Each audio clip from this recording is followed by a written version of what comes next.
जी, हमारे वरिष्ठ नेता, पूर्व में स्पीकर और अध्यक्ष श्री धर्मलाल कौशिक जी, हमारे वरिष्ठ साथी पुन्नूलाल मोहले जी, हमारे जिला के अध्यक्ष श्री शैलेश पांडे जी, सुशांत शुक्ला जी, धर्मजीत सिंह जी, अनुराग जी, सम्मानित मंच, सभी विधायकगण और यहाँ इतनी बड़ी संख्या में एकत्र आए देवी और सज्जनों, मेरे युवा साथी और मीडिया के मेरे साथी, प्रिंट मीडिया और इलेक्ट्रॉनिक मीडिया के मेरे साथी, आज मुझे मां कौशल्या की इस पुण्य भूमि पर आने का सौभाग्य मिला है और जिस गर्मजोशी के साथ, जिस उत्साह के साथ, जिस उमंग के साथ और जिस बड़ी संख्या में मौसम के खराब होने के बावजूद भी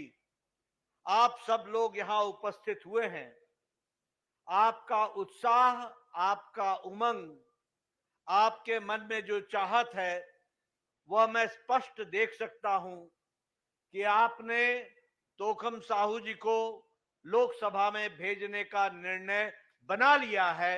इसके लिए मैं आपको विशेष करके धन्यवाद देता हूं। मैं जब यहां राजनीतिक दृष्टि से आप सबके बीच में चर्चा करने के लिए आया हूं, तो आपको सबसे पहले मैं धन्यवाद भी देना चाहता हूं और दोनों हाथ जोड़ करके आपको धन्यवाद देना चाहता हूं कि आपने पिछले 3 महीने पहले जब मैं यहां आया था और विधानसभा के चुनाव के प्रचार में हम सब लोग यहां उपस्थित हुए थे, तो आपने प्रधानमंत्री मोदी जी की निवेदन को सुना, समझा, हम सबके निवेदन को आपने समझा और आपने बघेल की कुशासित सरकार को उखाड़ फेंका और भारतीय जनता पार्टी की सरकार बनाई। इसके लिए आपका विशेष करके धन्यवाद, क्योंकि आज हम सुशासन के काल में चल रहे हैं। आपने प्रधानमंत्री मोदी जी की बात सुनी, उस पर विश्वास किया, उसको आगे बढ़ाने का प्रयास किया। इसके लिए विशेष करके आपका मैं धन्यवाद देना चाहता हूं। मित्रों, मैं यहां यह भी आपको बताना चाहता हूं कि आपके चुनाव में जो आपका वोट का महत्व है वो बहुत महत्वपूर्ण है। वो बहुत बड़े बड़े काम कराता है और बड़े बड़े फैसले लेने की ताकत रखता है। और ये हमारे पास नहीं है, ये ताकत आपके पास है। आपने 2014 में मोदी जी को चुनाव जिताया, प्रधानमंत्री बनाया। जो देश, भारत देश पिछड़ रहा था, वो 5 साल के अंदर अग्रगणी राज्यों में आकर के खड़ा हो गया। आपने 2019 में अपने ही मत का प्रयोग करते हुए, इस उंगली का प्रयोग करते हुए आपने दोबारा प्रधानमंत्री मोदी जी को प्रधानमंत्री बनाया। आपने चुनाव जिताया।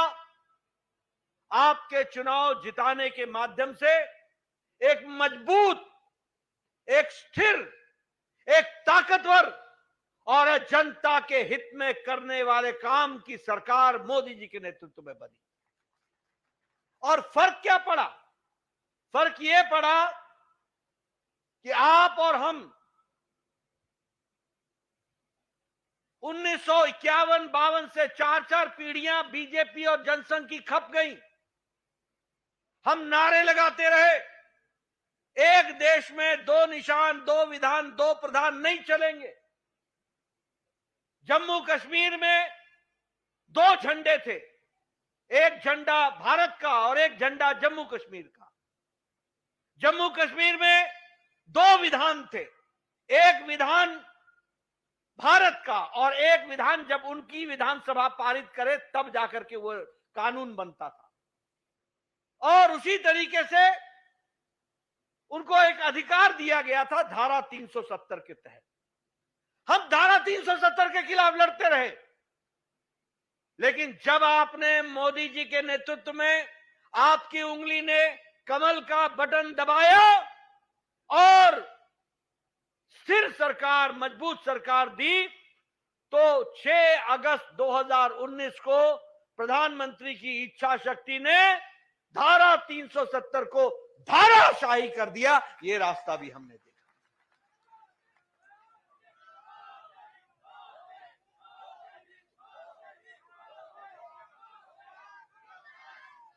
हमने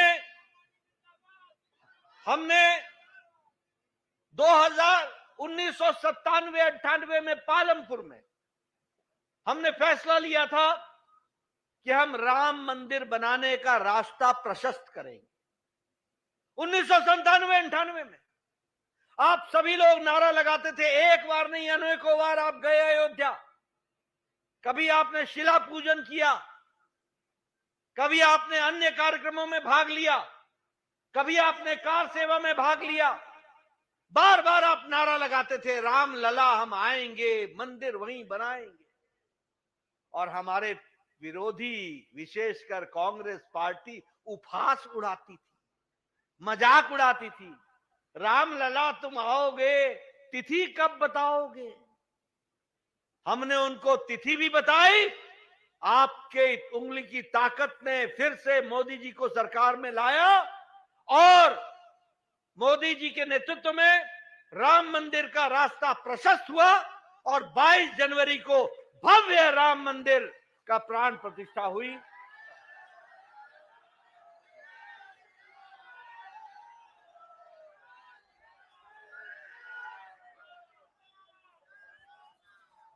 ये मजबूत फैसले लिए गए।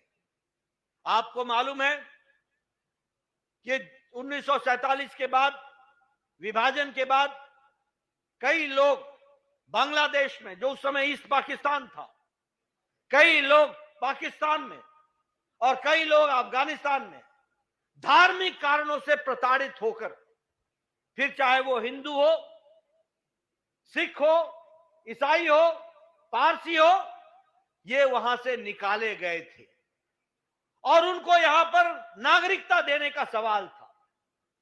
सभी लोग बोलते थे कि नागरिकता दी जाएगी।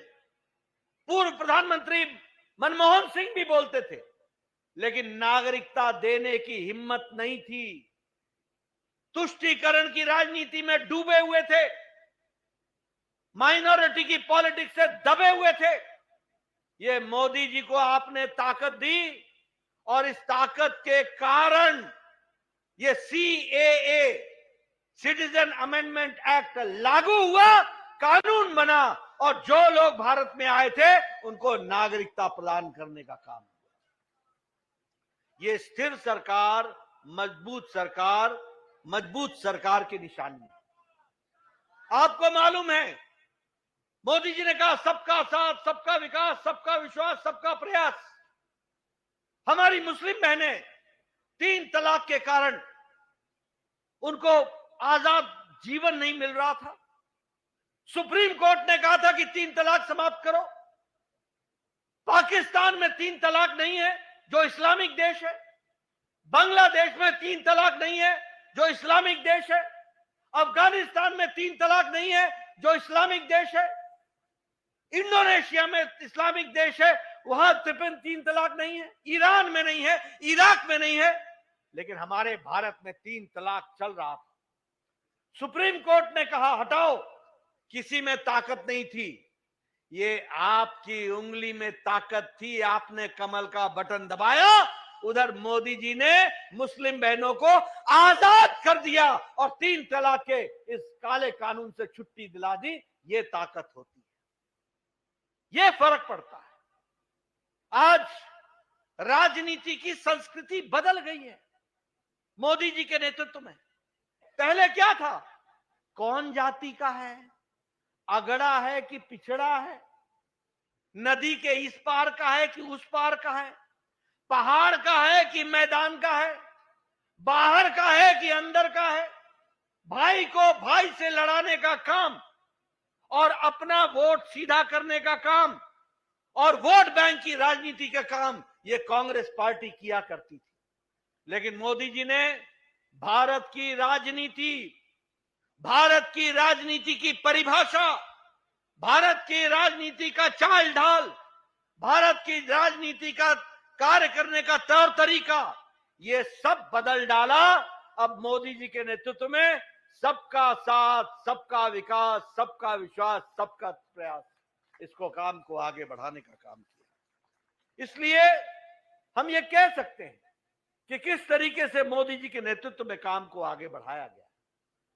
मैं ये भी बताना चाहता हूं कि जहां उन्होंने तुष्टीकरण की राजनीति चलाई, तो मोदी जी ने विकासवाद की राजनीति चलाई। सबका विकास और विकास के लंबी छलांग लगाते हुए आगे बढ़ने का विकास।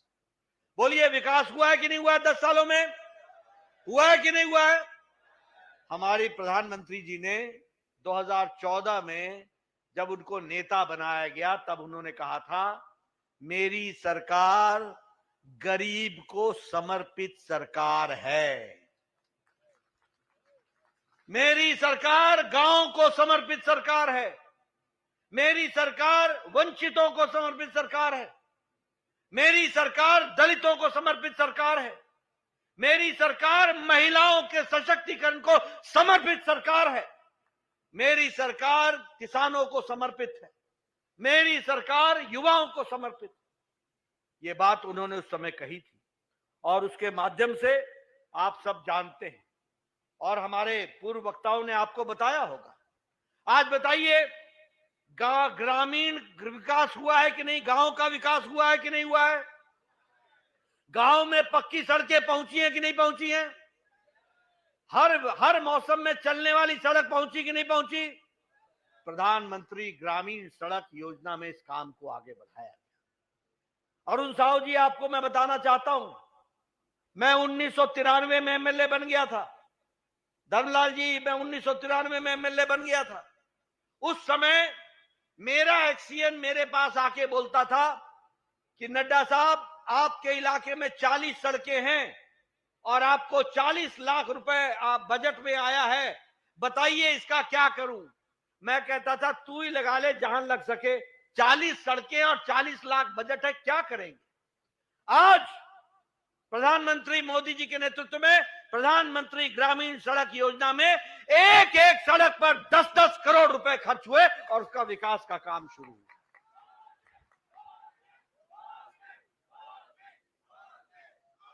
मैं आपको किस्से सुनाता हूं, मैं आपको किस्से सुनाता हूं। मैं 1993 में जब विधायक बना, मैं बार बार सुनाता हूं, क्योंकि आपको जब तक अंधेरा समझ में नहीं आएगा तो उजाले का महत्व तो नहीं समझ में आएगा। जब तक आपको अमावस्या नहीं समझ में आएगी, पूर्णमासी को आपको नमस्कार करना नहीं आएगा। आपको समझना पड़ेगा। 1993 में मैं एमएलए बन गया। मेरा वीडियो मेरे पास आता था और कहता था, नड्डा साहब, इस बार इंदिरा आवास योजना में आपको एक पंचायत में 2 घर मिले हैं, बताइए ये 2 घर किसको दूं? और मैं वीडियो को चाय पिला के बोलता था, भैया ये तू ही रख ले घर, तू ही देना, मेरे बस का नहीं है, क्योंकि एक अनार 100 बीमार कहां डालेंगे। लेकिन आज मोदी जी के नेतृत्व में 4 करोड़ घर बन करके तैयार हुए, 4 करोड़ घर। और ये घर ऐसे नहीं है, ये घर हैं एक ड्राइंग रूम, एक बेडरूम, एक किचन, गैस का सिलेंडर, एक टॉयलेट, साथ में कोर्टयार्ड।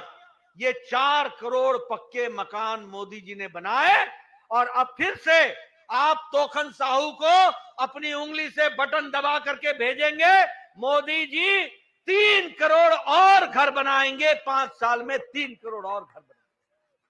कोई पक्का, कोई कच्चा घर नहीं रहेगा। मैं उज्ज्वला योजना की बात करना चाहता हूं।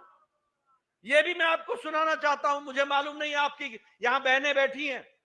10 साल पहले मेरे गांव में सवेरे 5 बजे बहनें उठती थी। सुबह 5 बजे जंगल में जाती थी, लकड़ियां काटती थी, बड़ा बोझा उठाती थी और पहाड़ के संकरे पगडंडियों में चल करके बोझा ला करके अपने रसोई घर के पीछे रखती थी।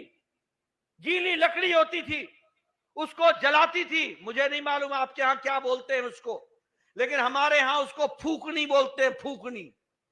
उससे फूक फूक कर वो धुआं के बीच में चूल्हा जलाती थी और फिर उसके बाद वो भोजन बनाती थी। आजकल मेरी बहनें 10 करोड़ बहनों को उज्ज्वला गैस का कनेक्शन दिया है। पट से लाइटर जलाती है, टक से, और 5 मिनट में चाय और भोजन बना करके घर में उसको सशक्तिकरण होता है। उसी तरीके से जल जीवन मिशन, मैं जब गर्मी में एमएलए होता था और जब जाता था तो बहनें हमको हमारा घेराव कर लेती थी, और घेराव करने के बाद बहनें खाली मटके मेरे सामने रख देती थी और बोलती थी, ये है तेरा विकास, ये देख, ये पानी हमको 3 किलोमीटर से लाना पड़ता है, हमको 4 किलोमीटर से लाना पड़ता है, गर्मियों में 3-3 घंटे मेरे लग जाते हैं, क्या जीवन जीऊंगी? ये जीवन मैंने देखा है, ये जीवन मैंने बहनों का देखा है। आज मोदी जी ने 11 करोड़ घर में हर घर नल, हर घर जल, ये पहुंचाने का काम किया। और आपको जानकर खुशी होगी कि 36 लाख जल जीवन का टैप कनेक्शन ये छत्तीसगढ़ में दिया गया है, और उसी में 2-2.5 लाख कनेक्शन हमारे इसी बिलासपुर जिला को दिया गया है। 2.5 लाख कनेक्शन दिया गया। अगर मैं बात करूं स्वच्छ भारत की, तो आप, हमारी बहनें बैठी हैं, मैं इनको बताना चाहूंगा, मैं जब बचपन में अपनी गाड़ी से मुझे जाने का मौका मिलता था तो मैं देखता था कि झुंड की झुंड बहनें, 20-20, 30-30 बहनें झुंड बनाकर अपने दैनिक नित्य क्रम के लिए खेतों में जाया करती थी। कैसा जीवन था, लोटा हाथ में लेकर, पानी हाथ में लेकर, वो दैनिक जीवन के लिए, और वो सूर्योदय और सूर्यास्त का इंतजार करती थी। कैसा अमानवीय जीवन था, कैसा अमानवीय जीवन था। सोचिए आप, किसी ने चिंता नहीं की। मोदी जी ने लाल किले के प्राचीर से कहा स्वच्छता अभियान, और 12 करोड़ शौचालय इज्जत घर बनाए, और 12 करोड़ बहनों को इज्जत से जीने का रास्ता दिया। ये भी हमको मालूम है।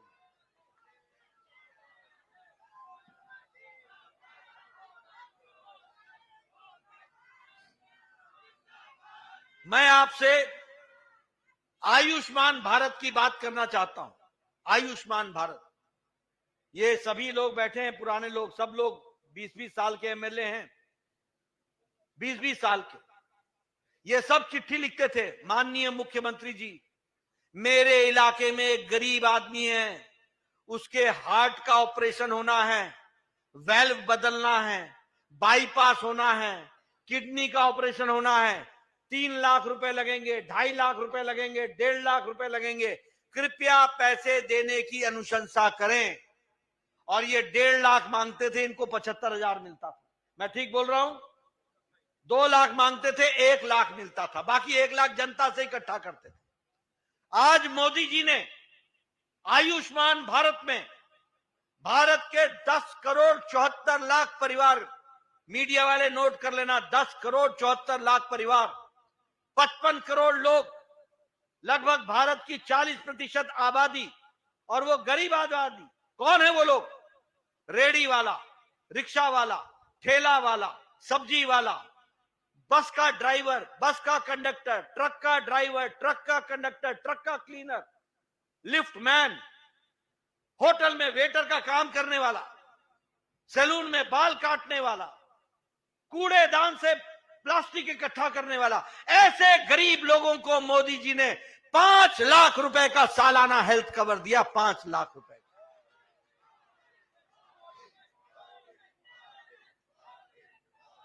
और मैं कहूंगा, आप नोट कर लेना, मेरी बात नोट कर लेना, मोदी जी तीसरी बार प्रधानमंत्री बनेंगे और इस देश में अब 70 साल से ऊपर कोई भी, किसी भी जाति का, किसी भी आमदनी के आय के वर्ग का हर एक व्यक्ति 70 साल से ऊपर, हर माता, हर बुजुर्ग 70 साल से ऊपर का जो होगा उसको आयुष्मान भारत में कवर कर लिया जाएगा और आयुष्मान भारत से जोड़ दिया जाएगा।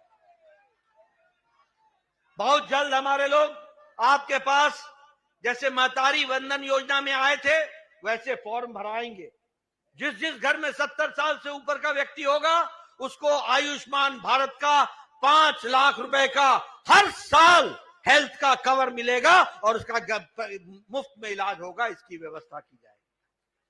मित्रों, आज भारत मोदी जी के नेतृत्व में, आपकी उंगली की ताकत देखो, आज भारत मोदी जी के नेतृत्व में 11वें स्थान से छलांग लगाकर आज 5वें नंबर की अर्थव्यवस्था बन गया है। 5वें आज भारत ने ब्रिटेन को, जिस ब्रिटानिया ने हमको 300 साल 200 साल राज किया, उसको पछाड़ करके हम 5वें नंबर की अर्थव्यवस्था बन गए हैं। अब मोदी जी को तीसरी बार प्रधानमंत्री आप बनाएंगे और भारत 2 साल के अंदर तीसरी सबसे बड़ी अर्थव्यवस्था बन जाएगा।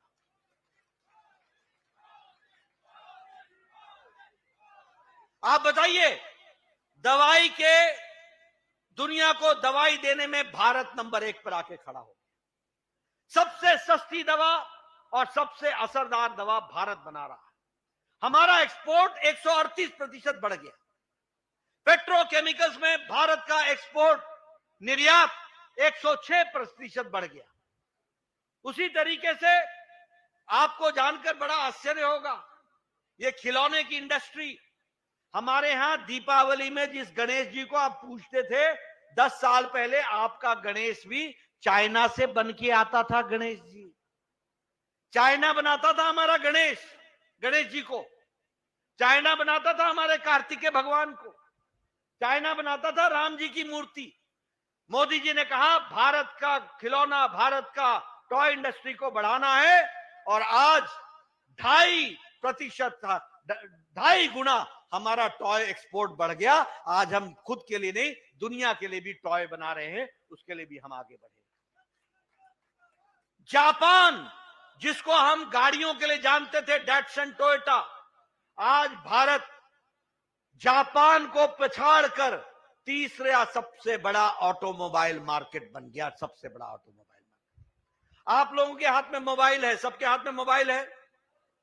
सब आज से 10 साल पहले आपके मोबाइल पे लिखा होता था made in China, made in Korea, made in Japan. आज आपके मोबाइल पे लिखा है मेड इन इंडिया। एप्पल भी आज, एप्पल का मोबाइल भी अब इंडिया में बन रहा है। स्टील मैन्युफैक्चरिंग, इस्पात में हम 4थे नंबर से दूसरे नंबर पर आ गए।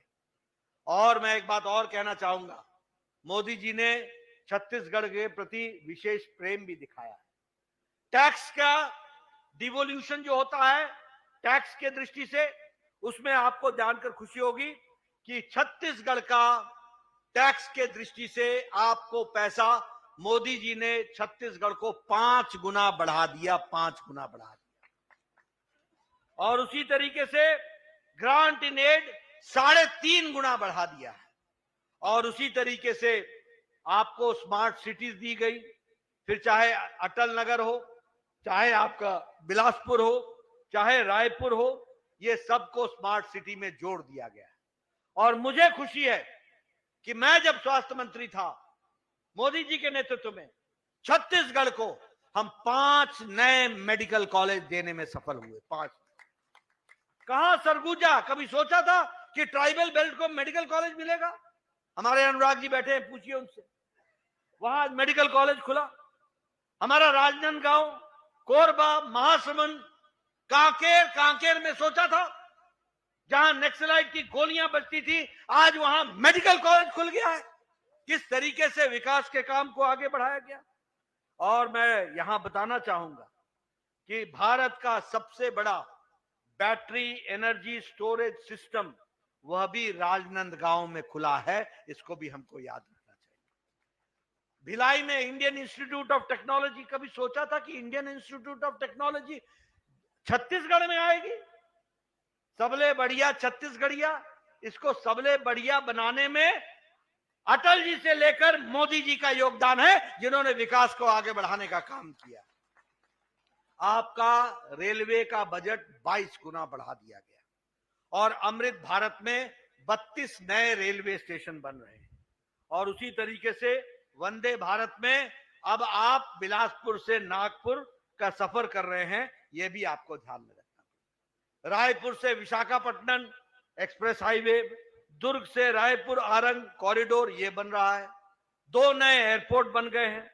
हर दृष्टि से विकास के काम को आगे बढ़ाया गया।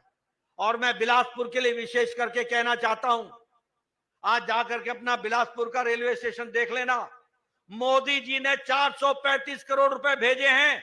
आने वाले समय में अमृत भारत में आप एयरपोर्ट और रेलवे स्टेशन में अंतर नहीं पता कर सकोगे, ऐसा भव्य रेलवे स्टेशन बिलासपुर का बनेगा, इसको भी आपने याद रखना। इसलिए इन सभी कामों को ध्यान में रखने की जरूरत है। मैं यहां यह भी बताना चाहता हूं कि हमारे आवास योजना में 3 करोड़ नए घर बनेंगे और उसी तरीके से ये जो गरीब अन्न योजना 80 करोड़ की जनता को मिल रहा है, ये अगले 5 साल फिर से मिलेगा और सभी गरीबों को मिलेगा, जिससे भारत की गरीबी आज 25% गरीबी की रेखा से ऊपर उठ गई है। और उसी तरीके से आप बिजली का बिल अभी भरते हैं ना बिजली का बिल भरते हैं ना। अब सूर्य योजना के तहत, घर सूर्य योजना के तहत अब घरों पर सौर ऊर्जा आएगी, आपको बिजली मुफ्त मिलेगी और जो एक्स्ट्रा बिजली पैदा करोगे वह बिजली आपको बेचने का भी अधिकार होगा। यह फर्क आएगा, इसको भी आप ध्यान में रखिए। और इसी तरीके से 3 करोड़ बहनों को मोदी जी ने कहा है कि मैं लखपति दीदी बना के छोड़ूंगा, 3 करोड़ बहनों को। और मोदी की गारंटी पूरे होने की गारंटी है।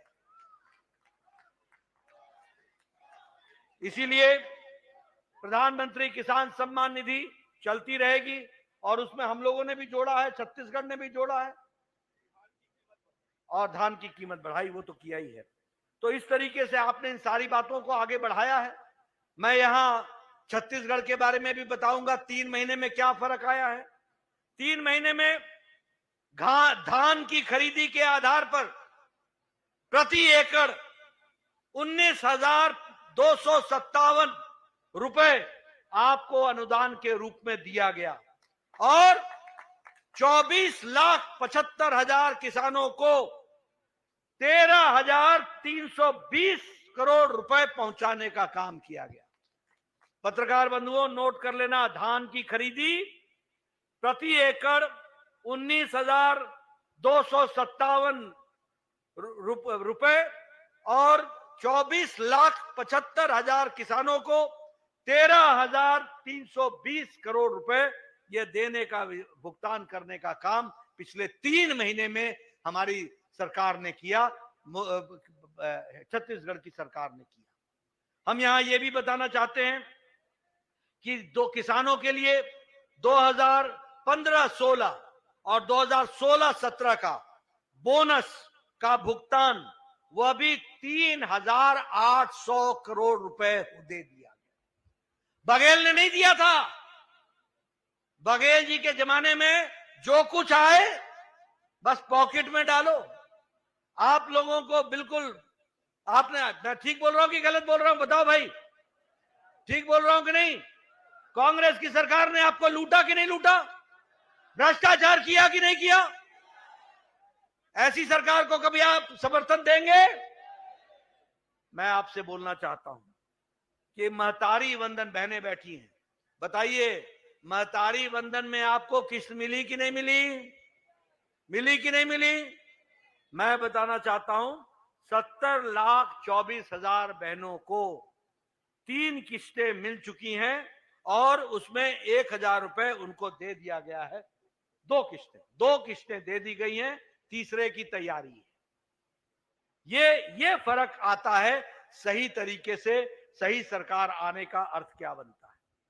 मैं यहां पर आपको भारतीय जनता पार्टी के सारे अच्छे काम गिना दिए, मोदी जी के सारे अच्छे काम गिना दिए, लेकिन जब तक आपको यह ना पता हो कि आपका मुकाबला किससे है, तब तक आपके समझ में नहीं आएगा कि अच्छे लोग और बुरे लोगों में फर्क क्या होता है, अच्छी पार्टी और बुरी पार्टी में फर्क क्या होता है, अच्छे नेता और गलत नेताओं में फर्क क्या होता है। मैं यहां आरोप लगाना चाहता हूं, कांग्रेस पार्टी सदा सदा राम विरोधी रही और कांग्रेस पार्टी सनातन विरोधी रही। मैं बताना चाहता हूं, आप बताइए, क्या यही कांग्रेस पार्टी यूपीए की सरकार नहीं थी? क्या मनमोहन सिंह प्रधानमंत्री नहीं थे? क्या सोनिया गांधी चेयरपर्सन नहीं थी? जब आपने कोर्ट में एफिडेविट दिया कि राम काल्पनिक हैं, राम का कोई ऐतिहासिक वजूद नहीं है, एफिडेविट दिया था आपने कि राम काल्पनिक हैं, राम का कोई ऐतिहासिक वजूद नहीं है, और सेतु के विषय पर आपने भारत के पक्ष को रखने से आपने उसको डाइल्यूट किया था। क्या यह सत्य नहीं है कि आपका वकील राम मंदिर के केस में खड़ा होकर के उसने कहा था कि यह केस की तारीख बढ़ा दो, क्योंकि केस का अगर फैसला हो जाएगा तो भाजपा वालों को फायदा मिल जाएगा, इसलिए इसको रोको। लटकाने का काम, अटकाने का काम, भटकाने का काम, ये काम उन लोगों ने किया। हम लोगों ने उनको मंदिर के, हम लोग मतलब न्यास ने उनको प्राण प्रतिष्ठा में निमंत्रण दिया, उन्होंने राम लला के मंदिर के प्रतिष्ठान के निमंत्रण को ठुकरा दिया। ऐसे राम विरोधी, ऐसे लोग जो हर चीज में राजनीति देखते हैं, ऐसे लोग, आप बताइए, ऐसे लोगों को आपका समर्थन मिलेगा क्या? मिलना चाहिए क्या? मैं यहां यह भी कहना चाहता हूं कि ये सनातन विरोधी भी। आप बताइए, इनका साथी डीएमके का स्टालिन का बेटा उदयनिधि स्टालिन सनातन धर्म को डेंगू कहता है, मलेरिया कहता है, और राहुल गांधी के मुंह पर लिकोप्लास्ट लग जाता है। चुप, कुछ नहीं बोलना।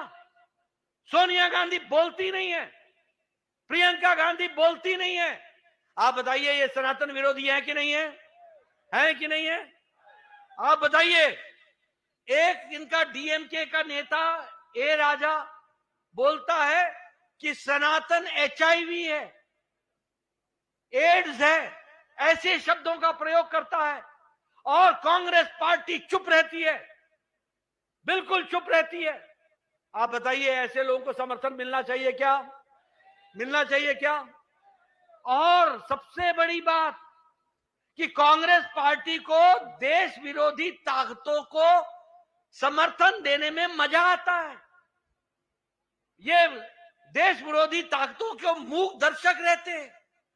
अभी अभी कर्नाटक में एक राज्यसभा का सांसद नासिर हुसैन, वो राज्यसभा में चुना गया, विधानसभा के अंदर पाकिस्तान जिंदाबाद के नारे लग गए, और मल्लिकार्जुन खड़गे जो इंडियन नेशनल कांग्रेस के अध्यक्ष हैं, उनके प्रदेश से यह घटना घटती है, एक शब्द नहीं बोला जाता, एक शब्द नहीं बोला जाता।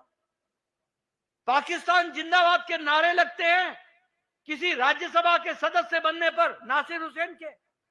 बताइए, ये राष्ट्र विरोधी ताकतों को समर्थन है कि नहीं है? समर्थन है कि नहीं है? आप बताइए, हमारे नौजवान, छत्तीसगढ़ का नौजवान उरी का बदला लेने के लिए, सर्जिकल स्ट्राइक करने के लिए पाकिस्तान की भूमि में घुसकर पाकिस्तान को पछाड़कर पाकिस्तान के ऊपर अटैक करता है, और हमारे कांग्रेस पार्टी सबूत मांगते हैं, सबूत मांगते हैं। बोलिए, ऐसे राष्ट्र विरोधी ताकतों को आगे आने देना है क्या? आने देना है क्या? पुलवामा में हमारे जवान, हमारे छत्तीसगढ़ के जवान एयर स्ट्राइक करते हैं, और उनके कैंप को ध्वस्त कर देते हैं। और यहां कांग्रेस पार्टी सबूत मांगती है। बाटला एनकाउंटर में मारे जाने वाले आतंकवादी, उनके ऊपर सोनिया गांधी आंसू बहाती है। ये कैसा दिग्विजय सिंह उनको देशभक्त बोलता है? आप बताइए, ये समर्थन है कि नहीं है देश विरोधी ताकतों का? ये समर्थन है कि नहीं है? ऐसे लोगों को आगे आने देना है क्या? ये कांग्रेस पार्टी राम विरोधी, सनातन विरोधी और देश विरोधियों के साथ प्रेम करने वाली पार्टी है। मैं यहां यह भी कहना चाहूंगा कि ये कांग्रेस पार्टी और इंडिया अलायंस, जो घमंडिया अलायंस है, ये अलायंस दो ही बातों का अलायंस है, दो ही बातों का गठबंधन है। एक, परिवार बचाओ पार्टियां। दूसरा, भ्रष्टाचारियों को बचाने वाली पार्टी। मोदी जी कहते हैं भ्रष्टाचार हटाओ, और ये कहते हैं भ्रष्टाचारियों को बचाओ। आपको तय करना, बोलिए, भ्रष्टाचार हटाना है कि नहीं हटाना है? हटाना है कि नहीं हटाना है? आप बताइए, कांग्रेस पार्टी ने कोयला घोटाला किया था कि नहीं किया था? आप बताइए, कांग्रेस पार्टी ने चीनी घोटाला किया था कि नहीं किया था? आप बताइए, कांग्रेस पार्टी ने चावल घोटाला किया था कि नहीं किया था? आप बताइए, कांग्रेस पार्टी ने CWG का घोटाला किया था कि नहीं किया था? आप बताइए, कांग्रेस पार्टी ने 3G 4G का 2G का घोटाला किया था कि नहीं किया था? आप बताइए, कांग्रेस पार्टी ने पनडुब्बी घोटाला किया कि नहीं किया? आप बताइए, ऑगस्टा वेस्टलैंड का घोटाला किया कि नहीं किया? इन्होंने ना अंतरिक्ष छोड़ा, ना आकाश छोड़ा, ना समुद्र छोड़ा, ना पाताल छोड़ा, ना धरती छोड़ी। सभी लोगों में भ्रष्टाचार किया ये कांग्रेस पार्टी ने। आप बताइए, समाजवादी पार्टी ने कौन सा घोटाला? गोबर घोटाला, मैं भूल ही गया था।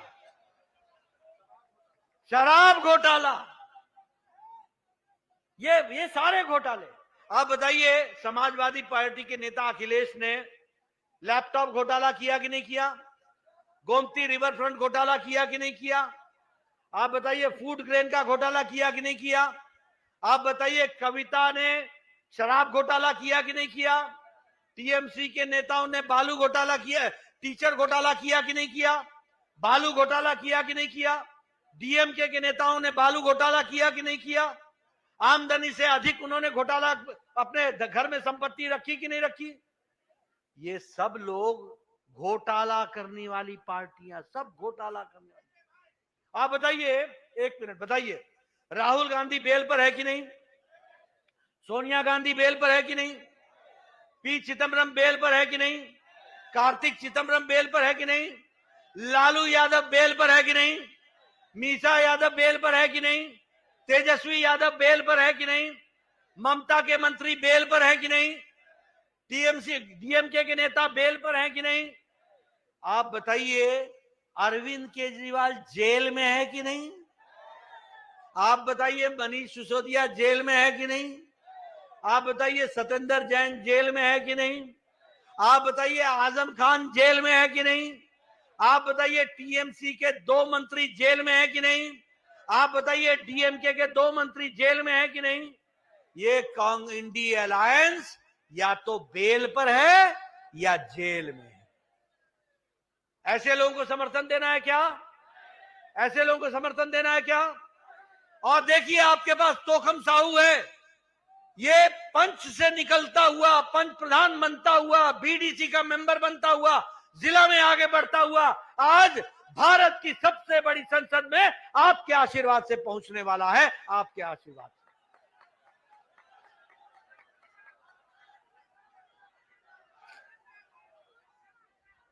बोलिए, तोखम साहू जी को आपका समर्थन मिलेगा ना? मिलेगा ना? भारी मतों से जिताओगे ना? जिताओगे ना? अब की बार, फिर एक बार बहुत बहुत धन्यवाद। जय जोहार। बहुत बहुत धन्यवाद सम्माननीय राष्ट्रीय अध्यक्ष जी। मैं अमित चिमनानी जी से निवेदन करता हूं कि एक किताब माननीय हमारे राष्ट्रीय अध्यक्ष जी को भेंट करेंगे। इसमें 10 साल की मोदी सरकार और 10 साल की यूपीए सरकार की तुलनात्मक अध्ययन है। इस किताब को